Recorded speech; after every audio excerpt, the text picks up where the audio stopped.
좀 잘 주의 깊게 봐주셨으면 좋겠습니다. 오늘도 주님의 은혜를 사모해 나오신 우리 성도님들 주님의 이름으로 사랑하고 축복합니다. 우리 양옆에 있는 분들하고 인사를 한번 하시겠습니다. 오늘도 잘 오셨습니다. 인사하시겠습니다. 예, 우리 앞뒤로도 어김없이 인사하겠습니다. 은혜 많이 받으시기 바랍니다. 앞뒤로 은혜 많이 받으시기 바랍니다. 인사하시기 바랍니다. 하나님께서 오늘 우리에게 주시는 은혜를 다 받아 누리시는 우리 성도님들 되시기를 바랍니다. 멀리 공부하러 집을 떠난 아들에게 집안의 한 종이 다급하게 찾아옵니다. 그리고는 이렇게 말을 전해요. 주인님께서 돌아가셨습니다. 그리고 전 재산을 저에게 상속하셨어요 라고 말이죠. 이 말을 전하는 이 종의 얼굴은 차마 주인의 아들 앞이기에, 그리고 주인이 죽었기에 표정 관리를 해야 했지만 좀처럼 주체할 수 없는 기쁨으로 가득한 얼굴입니다. 당연하죠. 종인데도 주인의 전 재산을 상속받았으니 얼마나 기쁘겠습니까? 그리고 이어서 말합니다. 주인님께서 저에게 모든 재산을 상속하시면서 아들이신 도련님에게 다음과 같은 유언을 남기셨어요. 아들아, 너에게는 내가 가진 모든 재산 중에 단 하나만을 선택할 수 있도록 하겠다라는 말씀이었습니다. 이렇게 아버지의 유언을 전합니다. 이 아버지의 유언을 듣자마자 처음에는 종이 아버지의 전 재산을 상속받았다고 당혹함을 감출 수 없었던 아들은 의미심장한 미소를 짓습니다. 아버지의 깊은 뜻을 알아차려는 듯 따른 듯 말이죠. 그리고는 이렇게 답합니다. 그래, 아버지의 유언대로 단 하나의 재산을 선택하도록 하지. 내 선택은 바로 자네라네. 아들은 아버지의 유일한 상속자입니다. 종은 아무리 집안에서 많은 권한을 가지고 있다 할지라도 재산에 불과합니다. 목숨이 경각에 달린 이 부자 아버지는 멀리 있는 아들에게 자신의 전 재산을 안전하게 전달할 지혜로운 방법을 선택한 겁니다.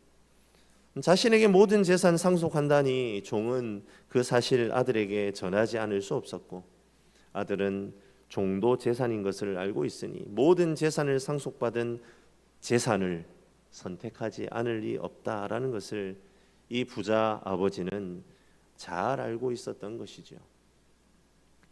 사랑하는 성도 여러분, 하나님께서는 저와 여러분을 자녀로 부르셨다라는 사실을 잊지 마시길 바랍니다.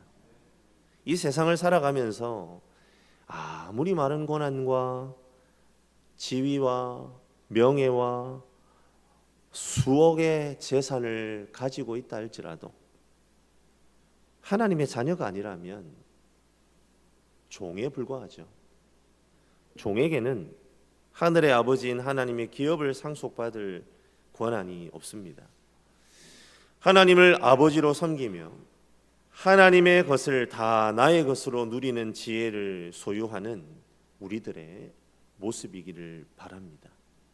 오늘 말씀은 바로 그 지혜를 우리에게 소개하고 있습니다. 이 시간을 통해 그 은혜를 매 순간 누리시는 저와 여러분들이 되시기를 주님의 이름으로 간절히 축원합니다.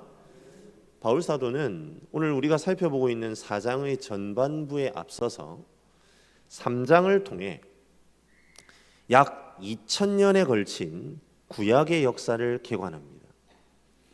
그리고 그 과정을 통해서 그가 전한 복음에 대해서 논증을 하죠. 특별히 갈라디아서 3장에서는 성경의 역사의 위대한 세 인물 아브라함, 모세, 예수 그리스도의 관계를 명확하게 보여줍니다.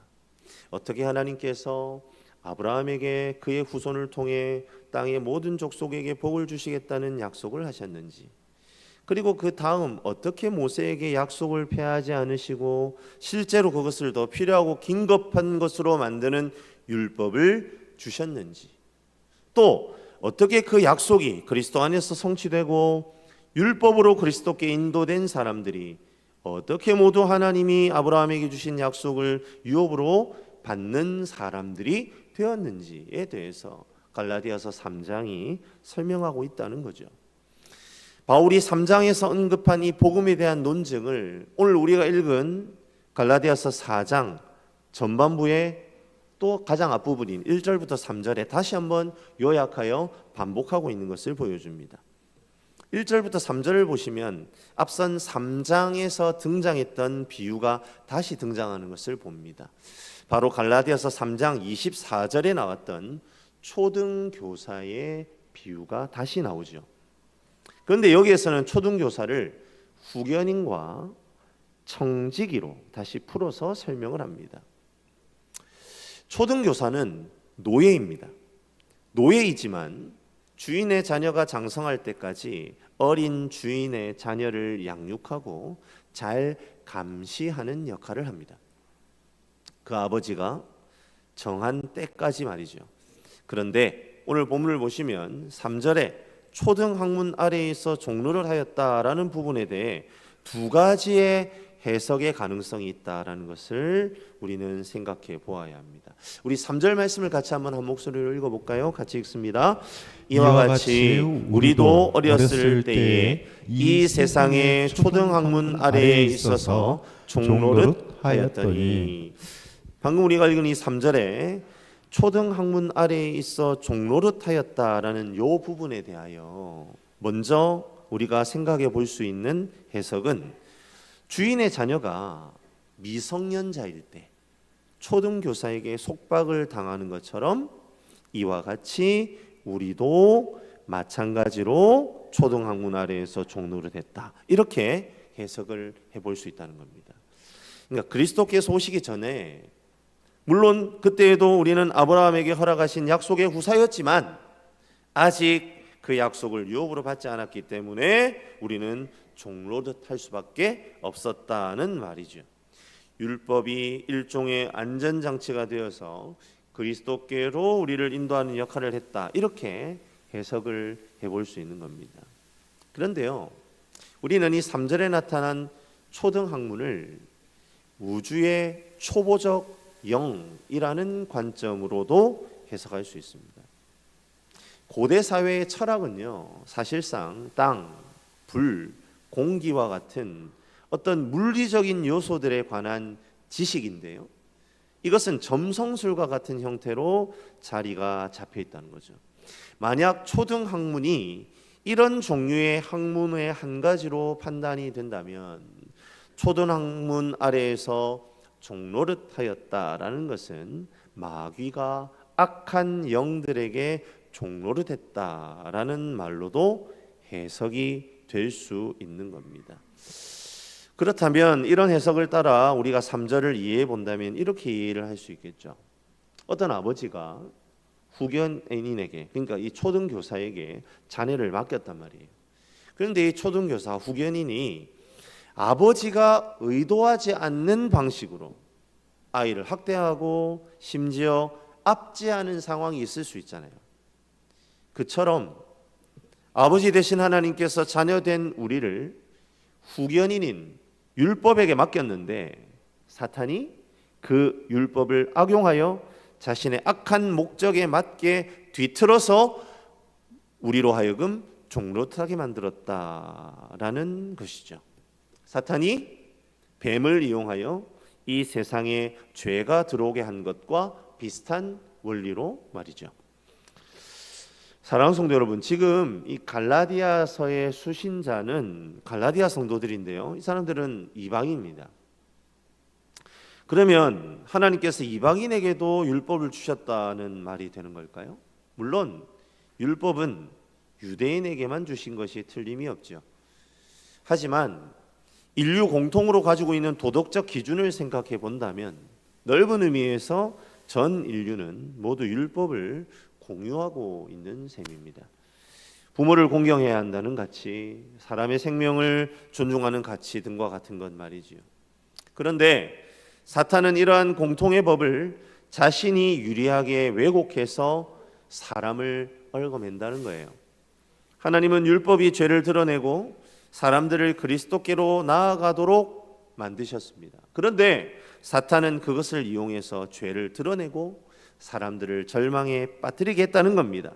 하나님은 율법이 구속사 가운데에서 예수 그리스도가 오실 때까지 죄를 깨닫게 하고 그분이 오시기를 갈망하도록 하는 중간 단계의 역할을 하도록 하셨음에도 불구하고 사탄은 사람들로 하여금 정죄받게 만드는 최종 단계로 율법을 인식하게 만들었다는 거죠. 그러하기에 사랑하는 성도 여러분, 우리는 깨달아야 합니다. 이 세상의 선행, 철학, 종교 등은 절대로 하나님께로 나아갈 수 있는 길이 될 수 없음을 말이죠.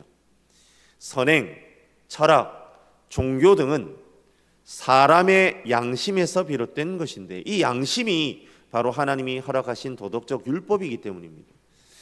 사탄은 이것을 왜곡하여 선행을 하면 할수록 더 모자란 것으로 여기게 만들고 철학에 깊이 심취하면 심취할수록 인간의 존재를 허무한 것으로 느끼게 만들며 종교를 통해 죽음 이후의 문제를 해결해 보려고 노력하면 노력할수록 죽음이 가져다주는 두려움만 더 부각되도록 만든다는 거예요. 그러므로 이 세상 어떠한 것도 우리를 구원할 수 없습니다. 한 번 더 말씀을 드리지만 갈라디아서의 수신자인 갈라디아 사람들은 이방인들입니다. 그들은 유대인들과 달리 율법을 받은 적은 없어요. 하지만 3절에 나타나 있는 것처럼 그들이 알아왔던 초등 학문은 다분히 율법과 같은 기능을 가지고 있었습니다. 그렇기 때문에 갈라디아 성도들은 율법주의자들의 말에 미혹되었던 것입니다. 너희들이 지금까지 경험했던 그 초등 학문 있잖아. 그것과 비슷한 율법도 지켜야만 너희가 완전한 구원을 이룰 수 있어. 이렇게 유혹한 것이죠. 율법을 지키는 일이 어쩌면 갈라디아 성도들에게는 그들이 이방인임에도 불구하고 매우 익숙한 방법이었을 것이다 라는 말이죠. 하지만 바울 사도는 그것이 바로 사탄의 속임수라는 것을 분명하게 말하고 있습니다. 왜 그렇습니까? 하나님께서 진정으로 기대하시는 것은 종노릇이 아니라 자녀가 되는 것이기 때문입니다. 그래서 하나님은 이 땅에 예수 그리스도를 보내셨고 그를 통하여 우리로 하여금 아들의 명분을 얻게 하셨습니다. 이제 율법이 주인의 자녀를 양육하는 시간이 끝났어요. 그것이 오늘 본문 4절에 나타나는 바이죠. 우리 4절 말씀도 한 목소리로 같이 한번 읽어보도록 하겠습니다. 때가 참에 하나님이 그 아들을 보내사 여자에게서 나게 하시고 율법 아래 나게 하신 것은, 여기에서 때가 참에라고 표현한 것은 이 땅에 예수님께서 오신 때를 의미하죠. 하나님께서는 예수님을 보내셔서 우리들로 하여금 이제 아들의 명분을 얻게 하는 때가 차게 하셨다라는 겁니다. 이제 우리들로 하여금 아들의 명분을 얻게 하기를 원하셨다는 거죠. 그런데 여기에서 한 가지 의문이 생길 수 있습니다. 왜 예수여야 하냐는 말이죠. 왜 예수님에게서만 이 구속의 은혜가 가능하냐는 물음표입니다. 우리가 4절의 말씀을 통해 왜 예수님이어야만 하는가 하는 세 가지의 이유를 발견할 수 있어요. 첫 번째 이유는 그분이 하나님의 아들이기 때문입니다. 예수 그리스도는 하나님의 아들입니다. 예수 그리스도의 신성을 드러내는 것이죠. 예수님은 하나님 자신이십니다. 신적 능력을 가지고 계시기 때문에 우리를 하나님의 자녀에 속하게 할 능력이 있는 분이시다라는 거예요. 그래서 예수님만 그렇게 하실 수 있다는 겁니다. 두 번째, 예수님이어야만 하는 이유는 그분이 여자에게서 나셨기 때문입니다. 여자에게서 났다는 것은 모든 사람과 똑같이 육신을 가지고 태어났다, 성육신하셨다는 의미입니다. 예수 그리스도의 인성을 드러내는 것이지요. 사람이 가지고 있는 모든 죄의 문제가 해결되려면 죽음이라는 대가가 필요합니다. 그런데 그 대가를 지불하려면 또 다른 사람이 죽어야 하는데 죄가 없는 사람이어야 한다는 거죠. 아무리 신적인 능력이 있다 할지라도 죄가 없다 할지라도 사람이 아니면 그 대가 지불이 불가능한 것인데 예수님이 사람의 몸으로 오셔서 제물이 되실 수 있다는 겁니다. 그렇기 때문에 예수님만이 우리를 구원할 수 있는 거죠. 마지막 이유는 율법 아래에 나셨기 때문입니다. 율법 아래에 태어나셨다라는 말은 율법의 조건을 모두 충족시켰다는 의미입니다. 왜 율법의 조건을 다 갖추는 것이 중요합니까? 율법에는 하나님의 약속이 담겨 있기 때문입니다. 하나님의 공의를 드러내려면 반드시 그 율법의 조건이 충족되어야만 합니다. 그 조건을 완전히 충족하실 수 있는 분은 오직 예수님밖에 없어요. 그렇기 때문에 예수 그리스도는 5절에 나타난 것처럼 율법 아래에 있는 자를 속량할 수 있는 겁니다. 그리고 우리로 하여금 아들의 명분을 얻게 할 수 있는 것이죠. 이제 하나님은 그의 백성들이 종노릇하는 것을 원하지 않으십니다. 아들이 되기를 원하시는 것이죠. 그런데 예수 그리스도에 대한 언급만으로 충분히 이 아들의 명분이 성일명이 될 것 같은데요. 바울은요 6절에 그 아들의 영을 우리 마음 가운데 보내셨다라는 사실을 덧붙이고 있는 것을 보게 됩니다. 우리 6절 말씀입니다. 또 같이 한번 읽어볼까요? 너희가 아들임으로 하나님이 그 아들의 영을 우리 마음 가운데 보내사 아빠 아버지라 부르게 하셨느니라. 우리가 방금 읽은 6절은 조금 어려운 표현으로 성령 하나님의 내주하심에 대한 진술이지요. 결국 우리를 향한 구원의 사역은 삼위일체적 사역이다라는 사실이 강조되고 있는 겁니다. 하나님은 그의 아들을 보내실 뿐만 아니라 그의 아들의 영 성령도 보내십니다. 그리하여 예수 그리스도를 영접하는 자마다 그 안에 성령이 함께 하셔서 하나님의 구원 사역은 세상 끝날까지 이루어지고 우리는 하나님을 아빠라 부를 만큼 하나님과의 친밀한 관계 속으로 아버지와 아들의 관계 속으로 들어가게 된다는 거죠. 사랑하는 성도 여러분, 바울 사도는 우리의 구원이 단순히 율법의 종노릇에서 벗어나는 수준에 머무는 것이 아니라 하나님의 아들됨, 양자됨에 있다라는 것을 가르쳐 주고 있습니다. 우리의 입장에서 구원은요, 모든 상황이 마무리되는 모든 상황의 마무리로 생각할 수 있습니다. 하지만 하나님께서는 새로운 시작으로 우리의 구원을 사용하신다는 거지요. 우리는 죄 사함 받았다는 것으로 만족할 존재가 아니라는 말입니다. 하나님은 우리를 건져내실 뿐만 아니라 진정한 자유인, 천국 시민, 하나님의 자녀로 서기를 원하신다는 거예요. 그러므로 바울 사도는 우리가 하나님의 자녀됨, 양자됨과 더불어 반드시 성화되어야 함에 관심을 가지고 달려가야 한다. 우리에게 말하고 있는 것입니다. 우리가 그리스도를 주로 고백하고 그리스도인이 되면 여러 가지 많은 변화들이 일어나겠죠.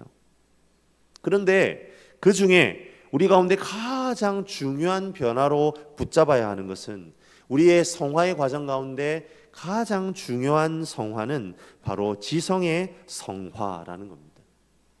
우리가 예수를 알기 전에 알고 있었던 것들 가운데에 거의 대부분이 내가 잘못 알고 있었던 것이구나 라는 사실을 깨닫고 변화를 경험하는 그런 과정이 우리에게 있다라는 거예요. 우리가 예수를 모르기 전에 이 세상의 모든 것은 우연히 저절로 된 것이다 그렇게 알고 있습니다. 그리고 그렇게 가르치고 그렇게 배웁니다. 하지만 우리가 예수를 믿으면 이 세상은 하나님께서 창조하신 것이다 라는 사실을 분명하게 알게 된다는 거예요. 그리고 그 사실을 믿게 되죠. 우리의 관점이 달라지는 겁니다. 아는 것이 달라진다. 그것은요 너무나 큰 차이를 가져옵니다. 그런데 실감이 잘 안 나실지도 모르겠어요. 하지만 아는 것이 달라진다는 것은 매우 큰 차이를 가져오게 됩니다. 예를 한번 들어보면 이런 거죠. 세상 사람들은요, 이사할 때요, 손 없는 날을 찾습니다. 왜 그렇죠? 그런 날이 있다고 배웠거든요. 그것이 자신들의 운명을 결정짓는 중요한 역할을 한다고 은연중에 동의해 왔거든요. 하지만 믿는 사람들은 어떻습니까? 그런 것 상관하지 않습니다. 언제 이사합니까? 이사 비용이 제일 싼 날, 화창하여 비가 오지 않는 날, 우리는 그날 합니다. 왜요? 모든 날을 창조하신 하나님께서 주인 되신다라는 사실을 알기 때문입니다. 그러면 우리의 모든 날이 주님의 날이기 때문이지요. 그래서 우리가 이사하기 좋은 날 이사하는 겁니다. 알고 있는 것과 모르고 있는 것은 이런 단순한 예만 들어봐도 큰 차이를 나타낸다라는 것을 우리는 알 수 있지요. 그래서 8절은 본질상 하나님이 아닌 자들에게 종노릇했던 이유가 무엇이라고 우리에게 얘기합니까? 우리 8절 말씀 한번 읽어볼까요? 같이 읽습니다. 그러나 너희가 그때에는 하나님을 알지 못하여 본질상 하나님이 아닌 자들에게 종노릇하였더니. 이유가 어디에 있다고요? 하나님을 아는 지식이 없었기 때문이라는 거예요. 몰랐기 때문에 우리는 종노릇했다는 겁니다. 하지만 이제 9절에서는 뭐라고 얘기합니까? 이제 갈라디아 성도들이 하나님을 안다는 거예요. 더욱이 이제는 하나님께서 갈라디아 성도들을 알아주시기 때문에 더 이상 종노릇할 필요가 없다는 겁니다. 그럼에도 불구하고 종의 멍에를 계속 매료하고 있다라는 거예요. 갈라디아 지역은요, 그리스에 속해 있죠. 그러니까 그리스 철학이 그들의 사상을 지배하고 있었습니다. 그래서 여기 9절에 말입니다. 우리가 읽지는 않았지만 9절을 보시면 초등학문이라는 표현이 나오는데요. 이 초등학문은 우리가 생각하는 초등학교 수준의 학문, 그런 의미가 아니고 바로 이 그리스 철학을 의미합니다. 심오하다고 하는 그리스 철학, 플라톤, 아리스토텔레스, 여러 사상가들이 있잖아요. 그런 사상가들의 그 훌륭한 철학을 초등학문이라고 말한다는 거예요. 그런데 바울 사도는 그러한 학문을 뭐라고 얘기합니까? 9절에 연약하고 천박하다, 그렇게 표현합니다. 우리 9절 말씀 우리 같이 한번 읽어볼까요? 이제는 너희가 하나님을 알 뿐 아니라 더욱이 하나님이 아신 바 되었거늘 어찌하여 다시 약하고 천박한 초등학문으로 돌아가서 다시 그들에게 종노릇하려 하느냐. 여기에서 연약하다라는 말은요, 능력이 없다는 말이에요. 초등학문이 아무리 위대해 보이고 논리적으로 보이는 철학체계라 할지라도 위대한 사상가들의 수많은 그 사상의 그 원류가 흐르는 그러한 학문의 바탕이라 할지라도 그것은 결코 구원에 이를 수 없는 무능한 것이다 라는 말을 바울이 강조하는 겁니다. 천박하다라는 이 표현은요, 우리 이 헬라어로 푸토코스라는 단어인데요, 이건 원래 경제적으로 빈곤한 상태를 의미하는 말이에요. 그런데 이 본문에서는 어떤 의미로 쓰이고 있냐면 어떤 제품의 품질이나 격이 현저하게 떨어져 있는 상태를 의미합니다. 그러니까 격이 맞지 않다는 거죠. 초등학문이 당대의 사상을 주도하는 그 그리스 철학이 당대의 모든 사상을 다 지배했지 않습니까? 문화를 지배했잖아요. 그런 것이랄지라도 하나님의 지식에 비교하면 너무나 볼품없고 천박할 수밖에 없다는 거예요. 왜 그렇습니까? 그 지식은 결코 구원에 이를 수 없기 때문입니다. 사랑하는 성도 여러분, 세상 학문, 세상의 가치관에 그리스도인들이 결코 무릎 꿇을 수 없는 이유는 어디에 있습니까? 그들이 세상을 주도하는 것 같고 그들이 우리를 먹여 살리는 것 같지만 결코 하나님 없이는 그것이 제대로 유지될 수조차 없기 때문입니다. 하나님은 그래서 오늘 말씀을 통해 종노릇하지 말라 강력하게 말씀하고 계시는 겁니다. 갈라디아 성도들은 이미 구원의 지식을 소유하여 이방의 기라성 같은 학문조차도 과감하게 다 내려놓은 사람들이었습니다. 그런 그들이 이 초등 학문과 똑같은 율법을 받아들이고 그것을 지켜야 구원이 완성된다는 거짓 율법주의자들의 가르침으로 돌아가려고 하고 있으니까 이 사도 바울의 마음이요, 의로운 분노로 드글드글 가득 차게 된 것입니다.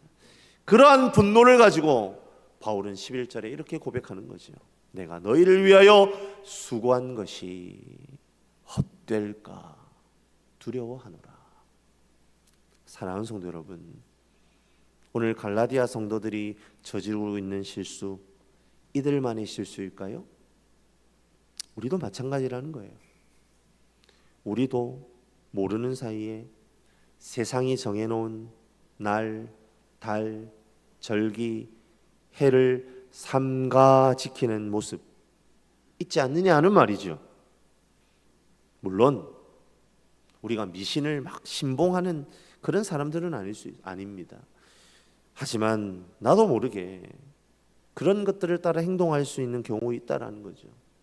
소극적인 차원에서는 뭐 징크스다 뭐다 해서 나는 이런 걸 하면 재수가 없어 뭐 이런 이유를 대면서 내가 온전하게 해야 하는 일을 하지 않은 경우 있을 수 있잖아요. 적극적으로는 어떻습니까? 장로라고 하면서, 권사라고 하면서, 집사라고 하면서 고사를 지낸다든지, 제사를 포기 못한다든지, 점집을 들락날락거리는 그런 모순 없느냐는 거죠. 꼭 미신에만 해당될까요? 세속 학문을 막연하게 신봉하는 태도, 과학지상주의 뭐 이런 것들 마찬가지입니다.